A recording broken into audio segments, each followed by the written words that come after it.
I'm Carly Wilson, 67 years old, a widow living alone in my little Oklahoma home until last month. That's when a monstrous tornado tore through our town, destroying everything I owned. With nowhere to go, I called my son Thomas, expecting open arms. Instead, I got rejection that cut deeper than any storm damage. Desperate and alone, I dialed a number I'd kept for almost 50 years. My high school sweetheart, now a millionaire businessman, answered on the second ring. Before I continue this story, let me know where you're watching from in the comments below. Don't forget to hit that like and subscribe button if you believe in second chances. Before the tornado changed everything, my life was simple but satisfying. I'd lived in the small town of Millfield, Oklahoma for over 40 years. It's one of those places where everybody knows your name, where the waitress at the diner remembers your order, and where life moves at its own unhurried pace. My home wasn't anything fancy. A modest, 3-bedroom ranch-style house on Oakwood Drive, with faded blue siding and a front porch where I'd sit every evening, weather permitting. Frank and I bought it when Thomas was just a baby. We'd saved for years for the down payment, and I still remember how proud Frank was when he carried me across the threshold. Every corner of that house held memories. The height marks on the kitchen doorframe showing Thomas growing up. The small crack in the living room ceiling from when Frank tried to install a new light fixture himself. The rose bushes I'd planted when Frank passed away 5 years ago. After losing Frank to heart failure, I learned to live alone. Not happily at first, but eventually with a quiet contentment. We'd been married for 42 years. High school sweethearts ourselves, though not my first love. That was Jackson Moore, but I'll get to him later. Thomas, my only child, had moved to Oklahoma City with his wife Amanda about 10 years ago. He works in insurance, and she's in real estate. They live in one of those new subdivisions with big houses that all look the same. No character, if you ask me, but nobody did.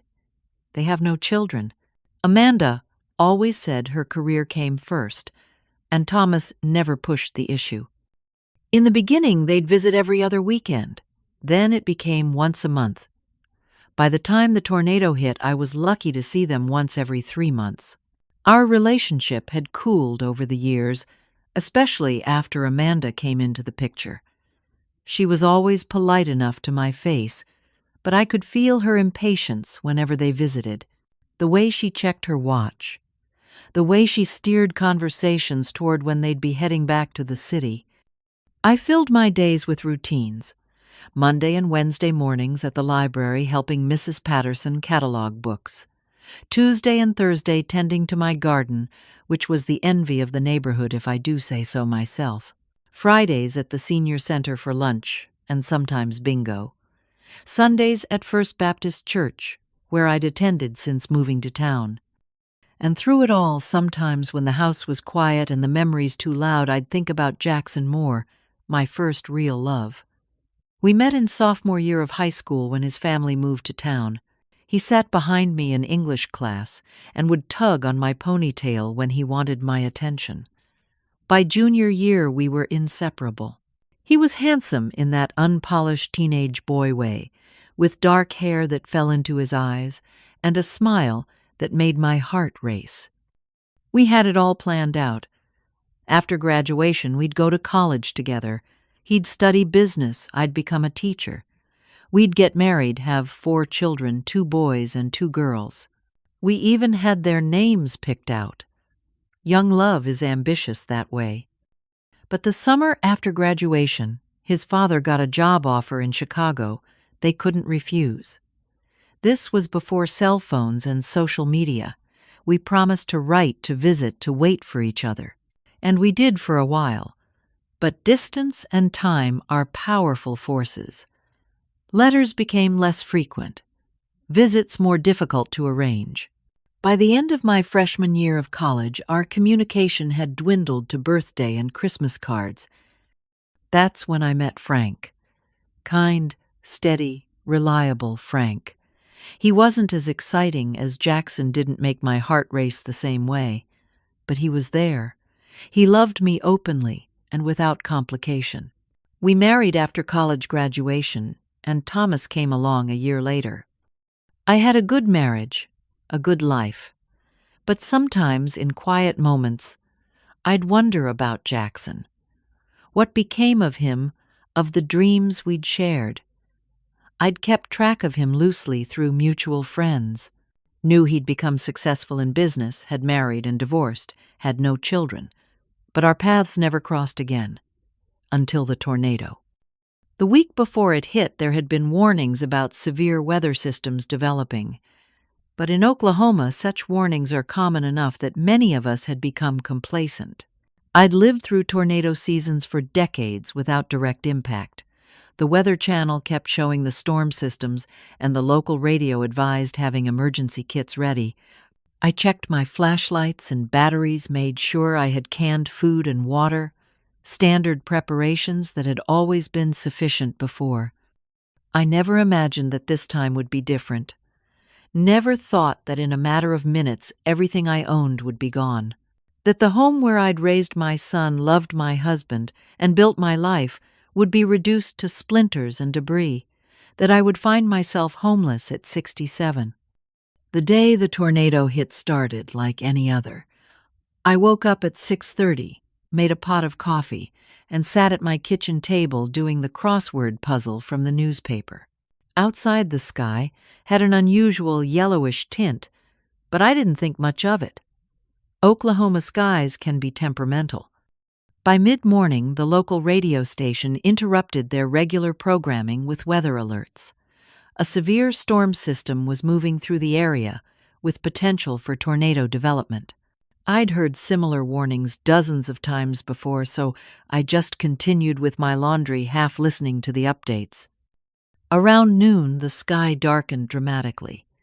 Not the normal darkening of an approaching storm, but an eerie greenish darkness that made the hair on my arms stand up. The wind picked up, making the old oak tree in my backyard sway and creak. For the first time, I felt a twinge of genuine concern. The emergency alert system on my television activated advising immediate evacuation or seeking shelter in designated safe areas. Part of me still wanted to dismiss it. This was my home. Surely it would stand as it always had. But when I looked out the window and saw my neighbor Phil rushing his family into their car, the reality of the situation hit me. I grabbed my emergency kit, my purse, and a small photo album of irreplaceable family pictures as I headed toward the door, planning to drive to the community shelter. I heard it. A sound like a freight train bearing down, growing louder by the second. Looking out the window again, I saw debris flying through the air. It was too late to leave. The tornado was too close. I ran to the basement, something Frank had insisted on when we bought the house. Better safe than sorry, he always said. Now his foresight might save my life. I huddled in the corner underneath the sturdy workbench, clutching the photo album to my chest, saying prayers I hadn't said since I was a child. The noise was indescribable. Roaring, crashing, a terrible pressure in my ears that made me think my head might explode. The whole house seemed to lift and shudder. Dust and insulation rained down from the ceiling. A pipe burst, sending water spraying across the basement floor. I closed my eyes and held on to the workbench legs, certain that at any moment the entire house would collapse on top of me. I don't know how long it lasted. Time loses meaning in moments of pure terror. It might have been 5 minutes, or 50. Eventually the roaring subsided, replaced by an eerie silence, broken only by the sound of water dripping and distant shouts. I stayed under the workbench for several more minutes, afraid to move, afraid to discover what remained above me. Finally, gathering whatever courage I could muster, I climbed the basement stairs. The door at the top was blocked by something heavy. I pushed with all my strength, until it gave way enough for me to squeeze through. What I saw stole the breath from my lungs. My roof was simply gone. The second floor had partially collapsed onto the first. Walls were missing, exposing what had been my living room to the open air. Rain was beginning to fall, soaking into my furniture, my books, my life. I made my way carefully through the destruction, stepping over broken beams and shattered glass. In the remains of my bedroom, I found Frank's favorite sweater, somehow untouched, amid the chaos still hanging in what was left of our closet. That's when I broke down. I clutched that sweater to my face, breathing in the faint scent of him that somehow lingered after all these years, and I sobbed. For Frank, for our home, for everything lost in the space of minutes. A voice called out, startling me from my grief. "Hello? Anybody in here? Hello?" It was my neighbor Phil checking houses for survivors. When he found me sitting amid the ruins clutching Frank's sweater, he helped me outside. The street was unrecognizable. Some houses were completely gone, others damaged like mine. Trees were uprooted, cars overturned. It looked like a war zone. Emergency vehicles were already arriving. The community response was immediate and heartwarming. People were helping each other, offering water, blankets, comfort. But practical matters soon became apparent. My home was clearly uninhabitable. Insurance would eventually help, but that would take time. I needed somewhere to stay. The Red Cross was setting up a shelter at the high school, but the thought of sleeping on a cot in a gymnasium surrounded by strangers made my heart sink. I needed family. I needed my son.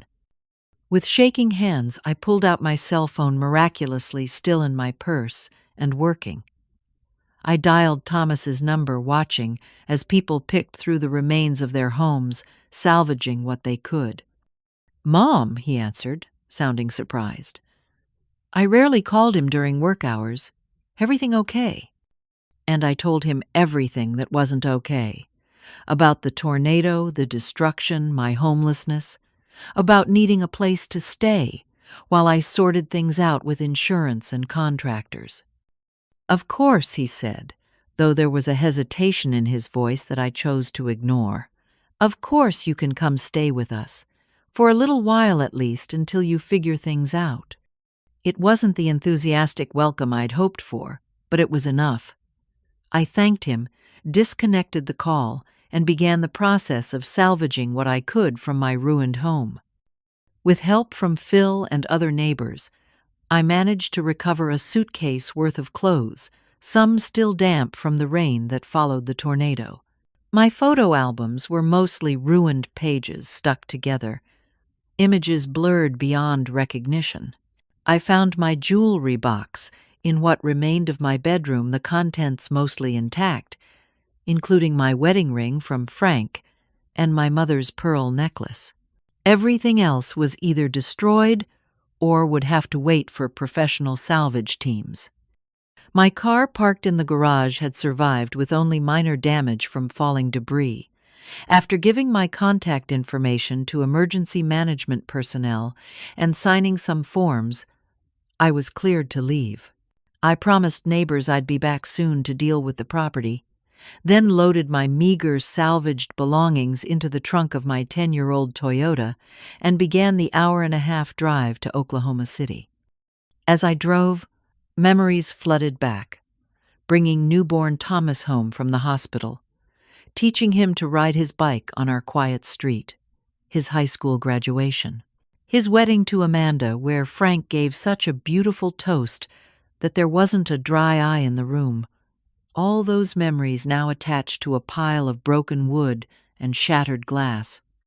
I'd been to Thomas and Amanda's house many times, but always as a visitor for carefully planned dinners or holidays, never as someone in need. Their neighborhood was all manicured lawns and luxury cars in driveways. I felt out of place in my dusty Toyota, with its dented fender, my own appearance, not much better after the day's trauma. Thomas met me at the door when I arrived. He's the spitting image of his father, tall, with the same kind eyes Frank had, though lately they'd held less warmth when looking at me. "Mom," he said, giving me a brief, awkward hug. "Come in. Amanda's just finishing up dinner." The house was immaculate as always. Open concept with granite countertops and stainless steel appliances, the kind of home featured in magazines. My muddy shoes looked obscene on their pristine entryway tiles. Amanda emerged from the kitchen, perfect as always in her slim pants and silk blouse, not a hair out of place, despite allegedly cooking dinner. She offered a tight smile that didn't reach her eyes. "Carly," she said, having never called me Mom, or even mother-in-law, in all the years she'd been married to Thomas. "What a situation. Are you okay?" "As okay as can be expected," I replied, trying to match her polite tone. "Thank you for opening your home to me." "Of course," she said, that tight smile never wavering. "Family helps. Family. It's just temporary, right, until insurance comes through." And there it was. The first indicator that my stay had an expected expiration date before it had even begun. Dinner was uncomfortable. Amanda had made some kind of quinoa bowl with vegetables I couldn't identify. Nothing like the comfort food I craved after such a traumatic day. The conversation was stilted, focused primarily on the practical aspects of my situation. "Have you called the insurance company yet?" Thomas asked, picking at his food. "Not yet," I admitted. "Everything happened so fast. I'll call first thing tomorrow." "You should have called immediately," Amanda interjected. "The longer you wait, the longer everything takes." "I was a bit preoccupied with not dying and salvaging what I could," I said, unable to keep a hint of sharpness from my voice. An uncomfortable silence fell over the table. "I made up the guest room for you," Amanda finally said. "It's down the hall, first door on the right." "Thank you," I replied, genuinely grateful, despite the tension. "I really appreciate you both taking me in. It shouldn't be for long." About that, Thomas began, then stopped when Amanda shot him a look. "We can talk tomorrow when you've rested." After dinner, I excused myself to the guest room, exhaustion hitting me like a physical force. The room was beautiful, but sterile, like a hotel room, with its neutral colors and absence of personal touches. I unpacked my few salvaged belongings, took a shower in the adjoining bathroom, and fell into an uneasy sleep. I was awakened sometime later by raised voices. Thomas and Amanda were arguing, and though they were trying to keep their voices down, the words carried through the vents. "We agreed it would just be for a few days," Amanda was saying. "A week at most." "What am I supposed to do? She lost everything. She's my mother. And I'm your wife. This is our home. We have our own lives, Thomas. What about our privacy? What about my dinner with my boss next week? I can't have her here for that. So what do you suggest? That I put her out on the street?" "Don't be dramatic. There are hotels. There are senior living facilities. There are options that don't involve her living here indefinitely." I lay there, each word, a knife to my heart. I'd raised Thomas to be a better man than this, to stand up for family, but I could hear him wavering, caving to his wife's demands. The next morning, I rose early and made coffee, hoping to speak with Thomas before he left for work. Amanda was notably absent, having apparently left early for an important meeting. Thomas entered the kitchen, looking tired and conflicted. He poured himself coffee and sat across from me at their elegant dining table. "Mom," he began, not quite meeting my eyes, "we need to talk about arrangements." "I heard you and Amanda last night," I said quietly. "The vents carry sound." He had the decency to look ashamed. "I'm sorry you heard that. It's just, Amanda and I were used to our privacy. our routines. I understand, I said, though I didn't. Not really. I don't want to impose. It's not that we don't want to help, he continued, sounding like he was reciting lines he'd rehearsed. It's just that our life here, our space, Amanda doesn't really. What I mean is, we want privacy. And honestly, Amanda doesn't want you here long term. The words hung in the air between us, stark and ugly in their truth. My own son, my only child, the person I'd sacrificed for and loved unconditionally his entire life, was choosing his wife's comfort over his mother's desperate need. I see, I said, my voice steady despite the pain crushing my chest. And what do you suggest I do, Thomas? Where should I go? He reached for his wallet, pulled out several $100 bills. I can help financially. Get you set up in a hotel until insurance comes through. Or there are some nice senior communities that have short-term rental options. I looked at the money then, back at my son's face. I thought of all the times I'd been there for him. When he broke his arm at 12, and I sat up all night with him because he was in too much pain to sleep. When he didn't get into his first-choice college, and I held him while he cried. When he and Amanda wanted to buy this very house but were short on the down payment, and Frank and I gave them the money as a gift, never to be repaid. Keep your money, I said, standing up. I'll figure something out on my own. Mom, don't be like that. I'm trying to help. No, Thomas. You're trying to ease your conscience. There's a difference. I went back to the guest room and repacked my few belongings. As I was leaving, Thomas tried once more. At least take the money, he pleaded. Get a nice hotel room. But my pride, the only thing I had left that was truly mine, wouldn't allow it. I walked out of my son's beautiful house with my head held high, got into my Toyota and drove away. I had no idea where I was going, only that I couldn't stay where I wasn't wanted. The reality of my situation hit me as I sat in my car in a shopping center parking lot. I was 67 years old, effectively homeless, with limited savings, and no immediate prospects for shelter. The motel signs along the highway advertised rates that would quickly deplete what money I had. Insurance would eventually come through, but that could take weeks, even months. I thought about what Thomas had said about senior living facilities. The idea made my skin crawl. I wasn't ready for that kind of place surrounded by people playing bingo and talking about their medications. I wasn't that old, not in my heart. The tornado hadn't just taken my home. It was threatening my independence. I called Margaret, my closest friend from Millfield, only to learn that her daughter's family had also been affected by the tornado and were staying with her. No room at that inn.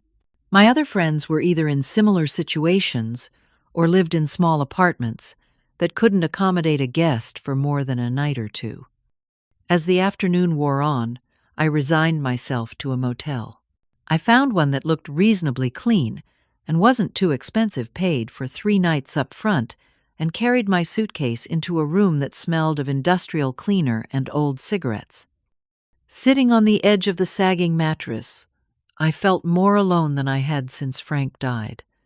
At least then, I'd had my home, my community, my son who still seemed to care. Now I had nothing but a suitcase of damp clothes and a broken heart. I opened my purse to take stock of my finances and found the small address book I'd grabbed during my frantic exit from the house. It was water-damaged, but still readable. I flipped through it, looking at names and numbers of friends, most of whom I'd already called and found unable to help. And then I saw it. Jackson Moore. His name and number written in my neat handwriting. We'd exchanged Christmas cards for years. After both marrying other people, a simple acknowledgement of our past and good wishes for the future. The tradition had stopped about 10 years ago, but I'd never erased his contact information. On impulse, I pulled out my phone and looked him up on social media. I wasn't very active online, but I knew how to search for people. To my surprise, he had a profile, though it didn't appear very active. The most recent photo showed a distinguished-looking man with silver hair and the same warm smile I remembered, standing in front of a gleaming office building with his name on it, Moore Enterprises. Further searching revealed articles about his success: Jackson Moore, entrepreneur and investor; Jackson Moore, philanthropist; Jackson Moore, recently divorced, and among Chicago's most eligible bachelors, despite being in his 60s. There was even a mention of a vacation home he maintained in Oklahoma, though no details on its location. I sat back, absorbing this information. Jackson had done well for himself, very well indeed. Meanwhile, I was sitting in a motel room with everything I owned in a suitcase beside me. The sensible part of me said it was ridiculous to even think about contacting him. We hadn't spoken in years. He was a successful businessman. I was a tornado victim with nothing to my name. What would I even say? But another part of me, perhaps the desperate part, or maybe the part that had never quite forgotten my first love, reached for the phone. Before I could talk myself out of it, I dialed the number from my address book, fully expecting it to be disconnected or wrong after all these years. To my shock, it rang. And then, an even bigger shock. Jackson Moore speaking. His voice was deeper than I remembered, but still unmistakably his. I almost hung up, suddenly paralyzed by doubt and embarrassment. "Hello, anyone there?" he prompted. "Jackson," I managed. "It's Carly Wilson. Carly Peterson, back when you knew me." A pause. I held my breath. "Carly," he said finally, his voice warm with recognition. "My goodness. It's been a long time. How are you?" And just like that, the dam broke. I told him everything. About the tornado, my destroyed home, Thomas's rejection. About sitting in a motel room with nowhere to go. I didn't plan to tell him all of it, but once I started, I couldn't stop. It poured out of me in a rush of words and suppressed tears. When I finally ran out of steam, there was silence on the line. I was mortified. What had I been thinking, dumping all of this on someone I hadn't spoken to in years? "I'm sorry," I said quickly. "I shouldn't have called. I don't know what I expected." "Carly, stop," Jackson said firmly.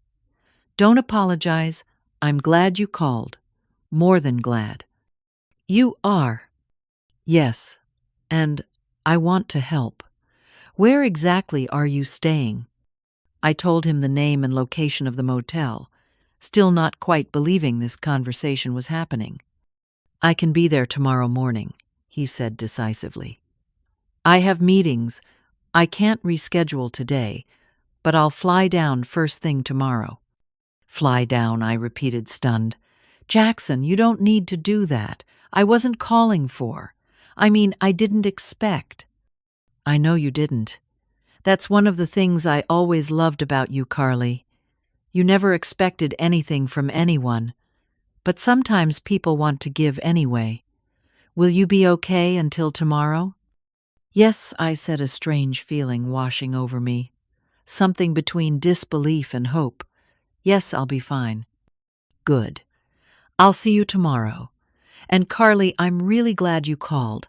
I've thought about you over the years, more than you might imagine."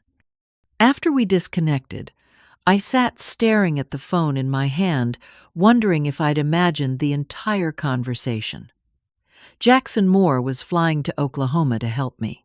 The successful, wealthy Jackson Moore, who could have ignored my call or offered empty platitudes instead of immediate action. I spent the rest of the day in a daze. I went through the motions of practicality, calling my insurance company, filling out forms they emailed me, trying to eat something from the vending machine despite having no appetite. But underneath it all was a current of anticipation and fear. What would it be like to see Jackson after all these years? Would he be disappointed by what time had done to me? Was I setting myself up for another rejection? That night, I barely slept, my mind racing with memories and anxieties. I thought about Frank wondering if he would understand, about Thomas feeling the sting of his betrayal anew, and about Jackson, the boy I'd once loved so completely, now coming back into my life when I had nothing left to lose. Morning found me pacing the small motel room, alternating between nervous anticipation and the certainty that Jackson would come to his senses and cancel. I'd showered and put on the nicest outfit I'd managed to salvage, a simple blue dress that Frank always said brought out my eyes. I'd applied minimal makeup and arranged my silver hair as best I could without my usual styling products. When my phone rang shortly after 9, I jumped. It was Jackson. "I'm about 20 minutes away," he said. "Just wanted to make sure you're still there." "I'm here," I confirmed. "Jackson, I still can't believe you're doing this." "Believe it," he said, and I could hear the smile in his voice. "See you soon."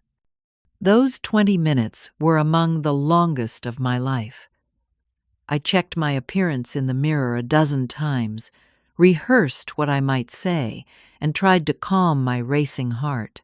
I felt like a teenager again, waiting for him to pick me up for a date, not a 67-year-old widow in a crisis. A knock at the door startled me out of my thoughts. Taking a deep breath, I opened it. Jackson Moore stood there, tall and distinguished in a casual button-down shirt and slacks. His dark hair had gone silver. There were lines around his eyes and mouth, but his smile was exactly as I remembered it. We stared at each other for a long moment, taking in the changes time had wrought. "I never forgot," he said simply. Those 3 words hung in the air between us, bridging the decades of separation. Not, "You look good," or "It's been a long time," or any of the other platitudes I might have expected. Just the truth, unvarnished and powerful. "Neither did I," I admitted, tears springing to my eyes. He stepped forward then and enfolded me in a hug. It should have been awkward after so many years, but it wasn't. It felt like coming home in a way that had nothing to do with buildings or places. When we separated, both a bit emotional, Jackson looked around the dreary motel room and shook his head. "You can't stay here, Carly. Grab your things. We'll figure out next steps over a proper breakfast. I don't know about you, but I'm starving." Over eggs and coffee at a nearby diner, we began the strange, wonderful process of getting to know each other again. Jackson told me about his life since we'd last been in touch. After college, he'd gotten into tech early, started a few companies that did well, then diversified into other investments. He'd married once to a woman named Eleanor, but they'd grown apart and divorced 15 years ago. "No children," he said, a shadow crossing his face. "That's my biggest regret.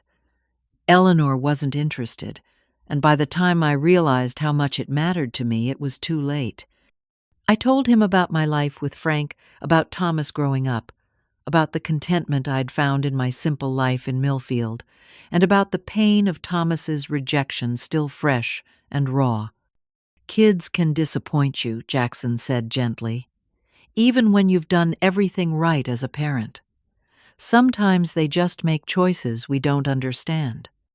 After breakfast, Jackson insisted on driving me back to Millfield to check on my property and see if anything else could be salvaged. On the way, he made a surprising proposal. "I have a house on Grand Lake," he said, "about an hour from Millfield. It's nothing fancy, but it's comfortable, and it's sitting empty most of the time. I'd like you to stay there while you sort things out with insurance and decide what you want to do next." "Jackson, I couldn't impose like that." "It's not an imposition. In fact, you'd be doing me a favor. I worry about the place sitting empty so much. It would give me peace of mind, knowing someone was there. I wasn't entirely convinced by this reasoning, but the alternative was another motel, or imposing on friends who were dealing with their own tornado aftermath. All right, I agreed cautiously, but just until I get things sorted out with insurance. The drive to Millfield was sobering. The destruction was even more apparent in daylight. Entire blocks reduced to rubble, trees uprooted, landmarks gone. My neighborhood was among the hardest hit, with many homes completely destroyed. My own property was still as devastated as I remembered. Jackson whistled low under his breath as we pulled up. "You're lucky to be alive," he said quietly. We picked through the remains together, finding a few more salvageable items. A cast-iron skillet that had belonged to my grandmother. A waterlogged photo album that might be salvageable if dried properly. Frank's watch, somehow intact among the debris of our bedroom. As we worked, neighbors stopped by to check on me, curious about the distinguished stranger, helping me sort through the rubble. I introduced Jackson as an old friend, which felt both true and inadequate. By mid-afternoon, we'd retrieved everything of value that could be found without professional help. Jackson loaded the items into his rental car, and we headed toward Grand Lake. I gasped when we pulled up to what Jackson had modestly called nothing fancy. It was a beautiful lake house, modern but with rustic touches, set on a wooded lot with a private dock extending into the clear water. "Jackson, this is gorgeous," I said as he showed me inside. The interior was open and airy with large windows, showcasing the lake view comfortable furniture and a kitchen that would make a chef envious. "I bought it about 10 years ago," he explained, carrying my suitcase to one of the guest rooms.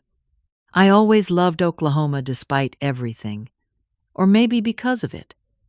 This gave me a reason to come back occasionally." "You bought a vacation home in Oklahoma because of our history?" I asked, surprised. He looked slightly embarrassed. "Partly. I'd be lying if I said it wasn't a factor. I knew you were still here. I looked you up a few times over the years, thought about reaching out, but you had your life with Frank, and I didn't want to complicate things." The revelation that Jackson had thought of me enough to buy property near my hometown was overwhelming. I'd believed our connection was mostly one-sided nostalgia on my part, but clearly I'd meant something to him too. We spent the evening on the deck, overlooking the lake, sharing a bottle of wine, and filling in the gaps of our separate lives.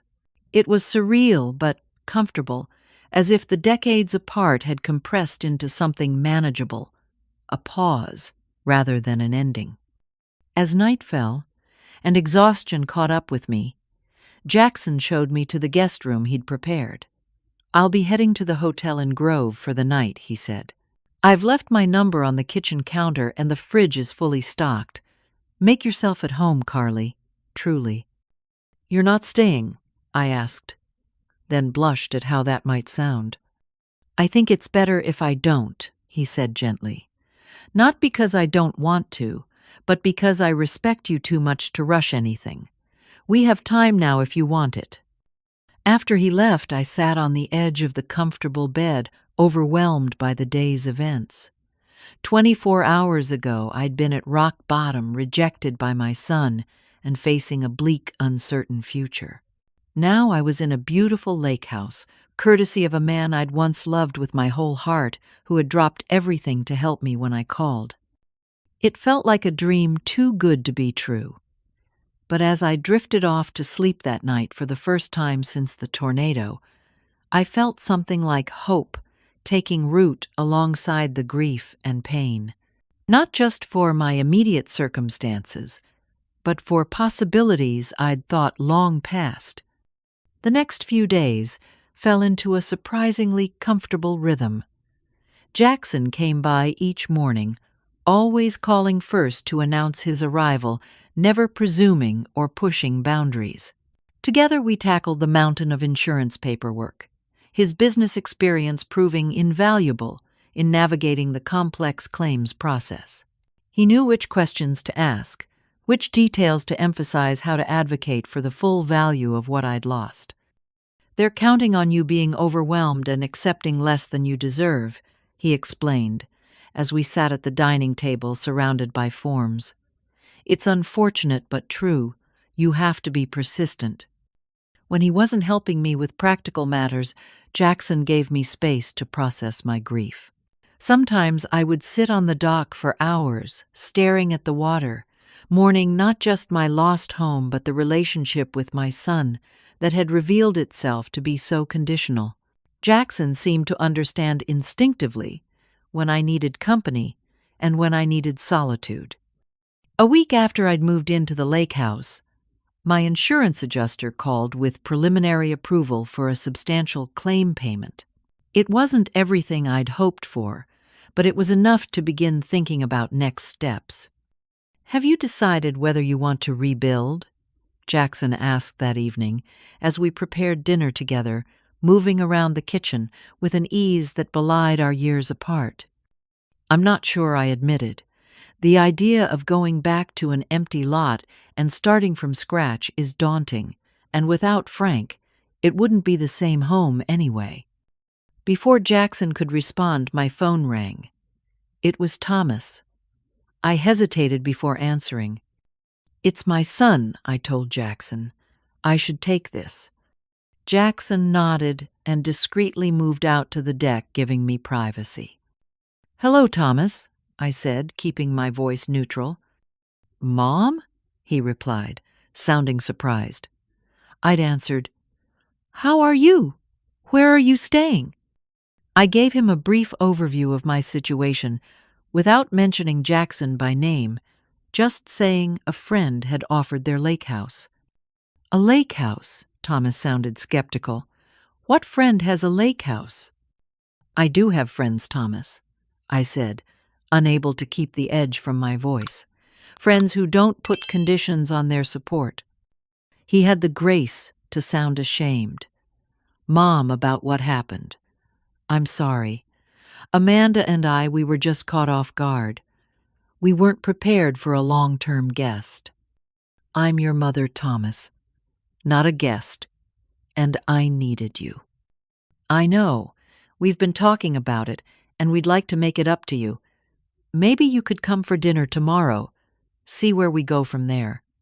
I considered refusing, still hurt by his rejection. But the thought of repairing our relationship, of not losing my only child on top of everything else, was compelling. "All right," I agreed. "What time?" After arranging the details, I hung up and filled Jackson in on the conversation. "Do you want me to drive you?" he offered. "I can wait outside, give you space to handle things with Thomas, but be there if you need support." His offer touched me deeply. "That would be wonderful, actually, if you don't mind." The next day, Jackson drove me to Thomas's house in Oklahoma City. He squeezed my hand supportively before I got out of the car. "Call me when you're ready to leave, whatever the outcome," he said. "I'll be nearby."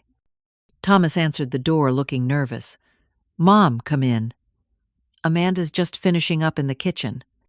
The scene was eerily similar to my previous visit, though this time the tension was acknowledged rather than hidden beneath a veneer of politeness. Amanda emerged from the kitchen, perfectly put together as always. "Carly," she said with a smile that didn't reach her eyes, "we're so glad you could join us. We've been worried about you." Dinner was stilted at first, with careful small talk about the weather and the progress of tornado recovery efforts in Millfield. Then Thomas cleared his throat. "So, Mom, tell us more about this lake house and the friend who's letting you stay there." I hesitated, then decided on honesty. "It belongs to Jackson Moore. He was my high school boyfriend before I met your father. We reconnected after I needed a place to stay."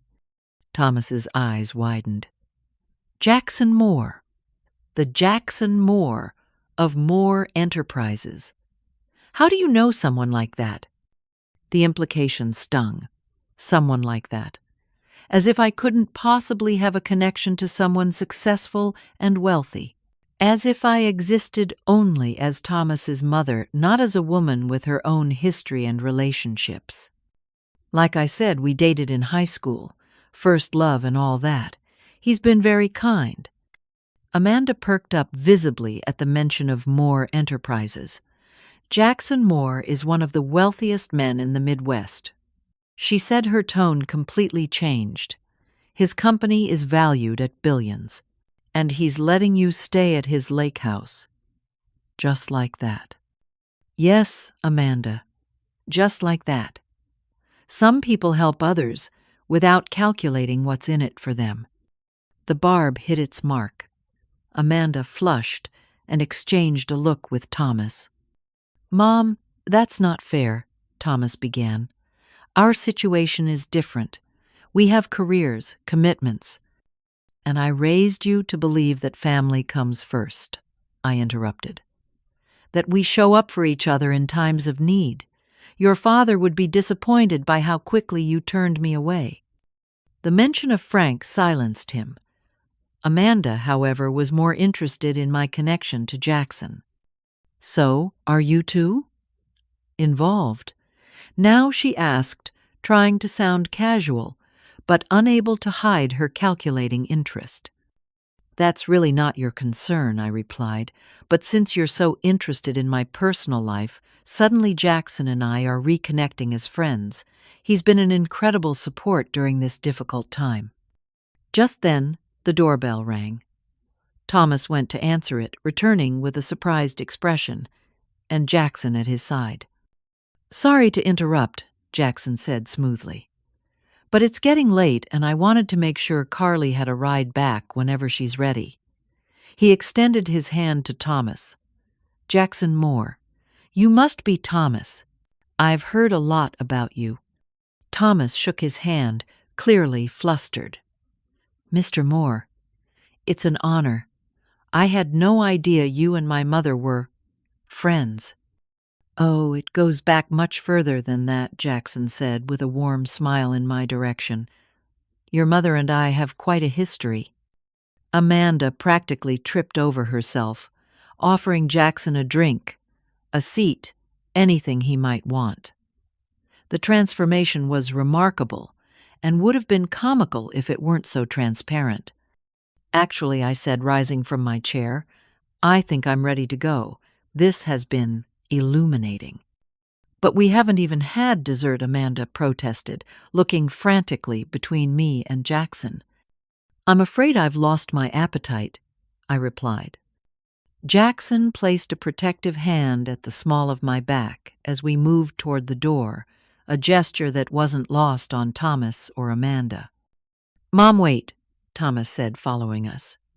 "We should talk more. Maybe you could come back for lunch this weekend. Both of you," he added quickly, looking at Jackson. I stopped and turned to my son, truly seeing him, perhaps for the first time. Not as the little boy I'd raised, but as the man he'd become. A man who valued status and appearances over compassion and family. "Thomas," I said gently but firmly, "I love you. You're my son, and nothing will ever change that. But I need to be around people who value me for who I am not, for who I know, or what I can do for them. When you're ready to be that person, you know how to reach me." Jackson and I left together, leaving Thomas standing in the doorway, Amanda hovering anxiously behind him. In the car, my composure finally broke. Tears came not of sadness exactly, but of release. Of letting go of expectations and illusions I'd held about my son, about our relationship. "You were magnificent in there," Jackson said quietly, handing me his handkerchief. "I don't feel magnificent," I admitted, wiping my eyes. "I feel sad and tired, but also lighter somehow. That's what happens when you stop carrying other people's burdens," he said. "When you set boundaries and honor your own worth." I looked at him then, This man who had re-entered my life at my lowest moment and shown me nothing but respect and kindness. "Thank you," I said simply, "for everything." He reached over and took my hand, his warm fingers entwining with mine. "No thanks necessary, but you're very welcome all the same." As we drove back to the lake house under a canopy of stars, I felt a shift inside me. The pain was still there, the loss and disappointment.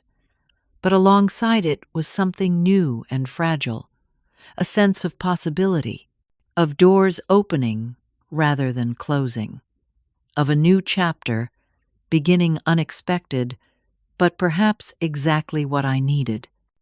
The weeks following my confrontation with Thomas took on a gentle, healing rhythm. Each day brought small progressions forward, like tender green shoots pushing through soil after a harsh winter.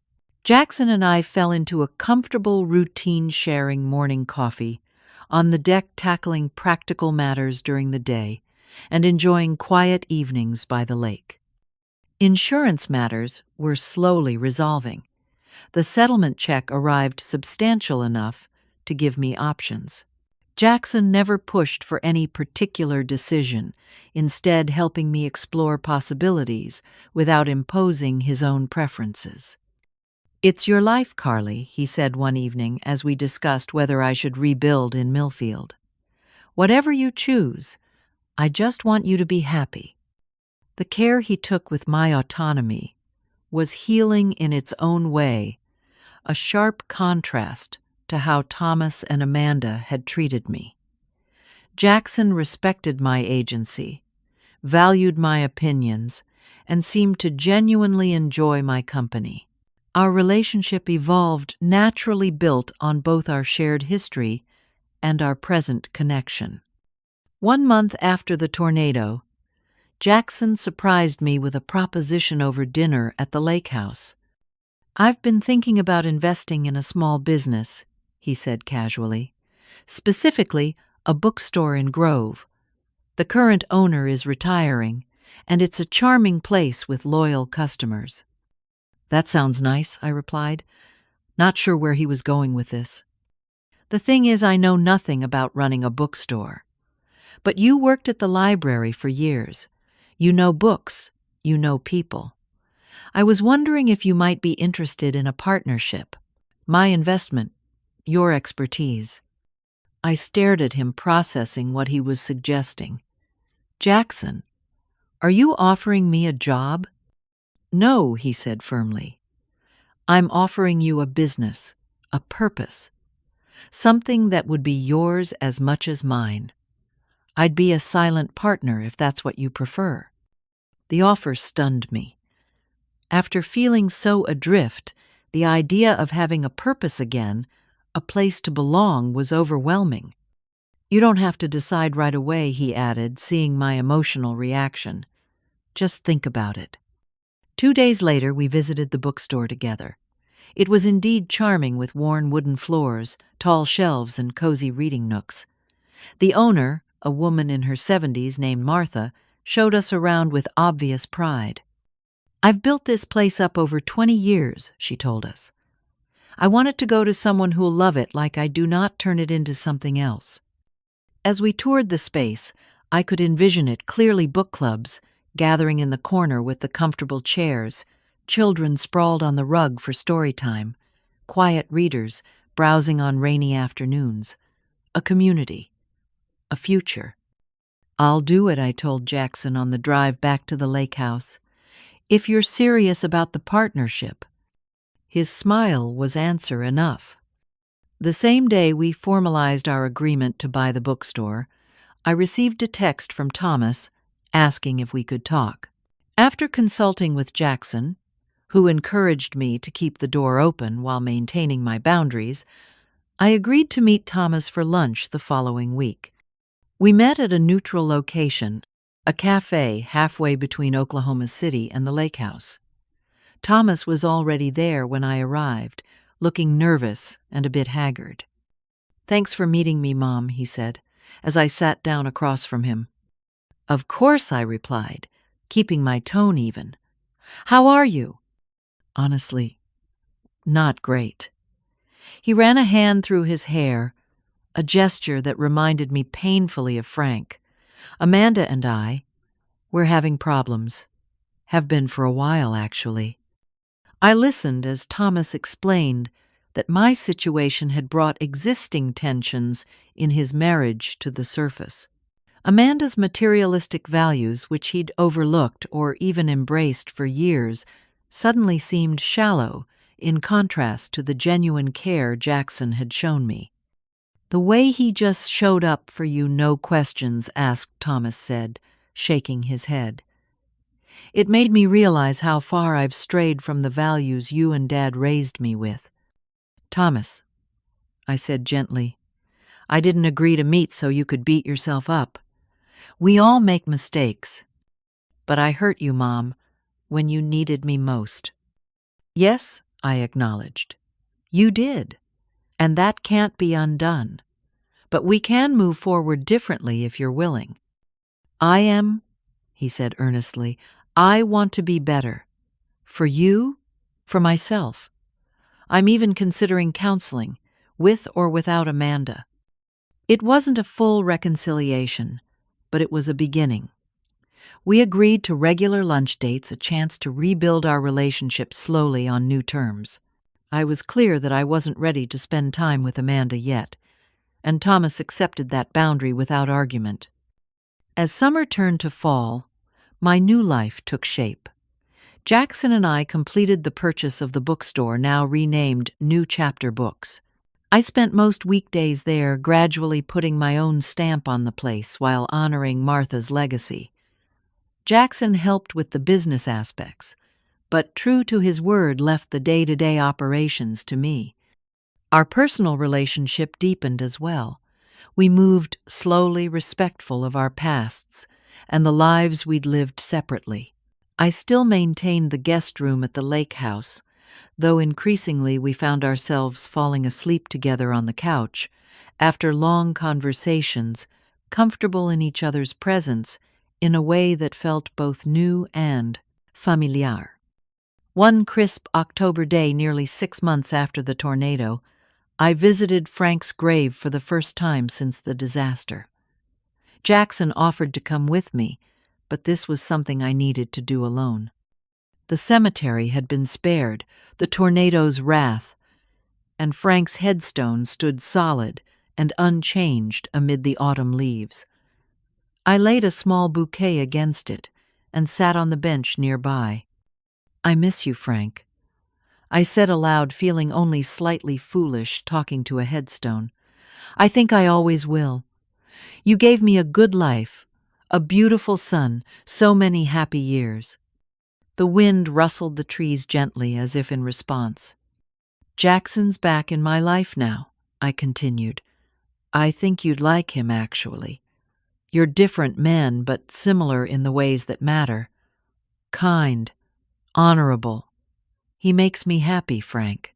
I wasn't looking for that, wasn't expecting it at my age. But there it is. I sat in silence for a while, remembering the good years with Frank, acknowledging the grief that would always be part of me, but no longer defined me.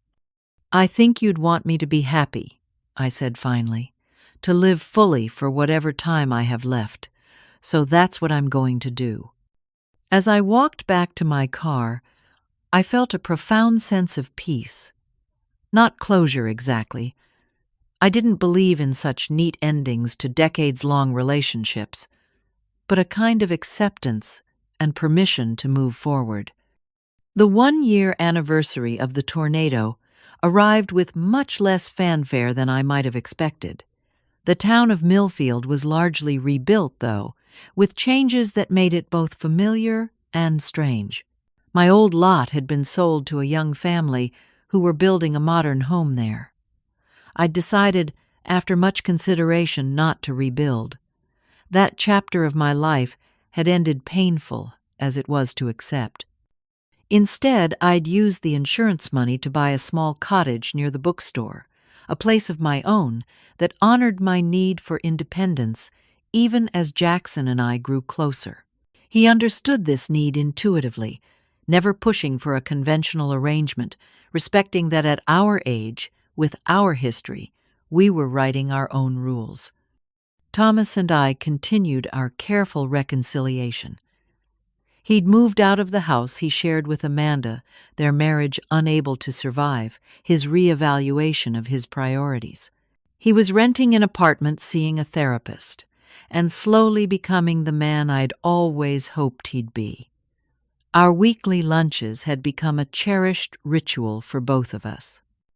Jackson and I sat on the deck of the lake house, watching the sunset on the anniversary evening. His hand held mine a touch that had become as natural as breathing. "I have something to ask you," he said, turning to face me. "Not a proposal exactly. We're too old and too wise for conventional arrangements." "What then?" I asked, curious. "A partnership. A commitment to being life companions for however many years we have left. No need to change our names or our living arrangements if you don't want to. Just a promise to face whatever comes together." Tears sprang to my eyes, happy ones this time. "I'd like that very much," I replied. Later that evening, as we shared a bottle of wine by the fireplace, I reflected on the incredible journey of the past year. From the devastation of losing my home, to the heartbreak of my son's rejection, to finding love again with my first love and building a new life I couldn't have imagined. "You know what I've learned from all of this," I said to Jackson, who looked at me with those warm eyes that had captivated me at 16 and still did at 67. "What's that?" "That sometimes the worst storms in our lives destroy what we thought we couldn't live, without only to clear a path for what we truly need. That it's never too late for second chances. And that our capacity for renewal and love doesn't diminish with age, it deepens." Jackson raised his glass to mine. To second chances he toasted, and to finding each other again. As we sat there comfortable in our shared present and hopeful for our future, I felt a profound gratitude for everything, even the tornado that had seemed like the end of my world, but had actually been the beginning of something beautiful and unexpected.